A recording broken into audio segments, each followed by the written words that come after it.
আসসালামু আলাইকুম। গ্রামীণ ফোন থেকে নাবিল বলছি। আপনি কিভাবে সহযোগিতা করতে পারেন? আপনি সহযোগিতা করতে পারবেন মানে আমি মোহাম্মদ মাসুদ রানা রূপে বাদশাহ রাজমিস্ত্রি।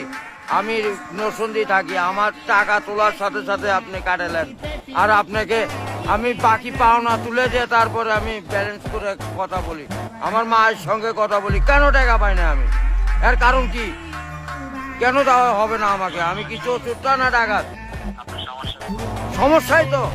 সমস্যা any problem don't disturb, okay understand. আপনি যখন লোন লাগবে তখন লোন দিবেন এই নাম্বারে। আমার মার সঙ্গে কথা বলতে হয়, আমি লোন ক্লিয়ার করি। তো আমাকে লোন দিবেন না কেন? তাড়াতাড়ি ব্যবহার করতে। স্যার, আপনি কি ইমার্জেন্সি ব্যালেন্স দিতে পারছেন না? লাস্ট ইমার্জেন্সি মানে আমার মা আগে না আপনার অফিস আগে গিয়ে অফিস উড়াই দেবো কিন্তু মাথা গরম করলে। আমি দেশের নাগরিক না। যখন আমি ব্যালেন্স আপনার থেকে লোন চাবো, চাওয়া মাত্র এই নাম্বারে দিবেন। তো ইংলিশ বুঝি না, ইংলিশ কোন মানে? এই আমার সাথে ইংলিশ বলেন কেন? বাংলাতে কথা বলবেন। আপনি বাংলাদেশের নাগরিক না? আর এই বলতে হয় করে এই মোবাইলে টাকা পড়ছে আপনার সঙ্গে কথা বলার জন্য। ইংলিশ বলবেন না আমার সাথে। মোহাম্মদ মাসুদ রানা।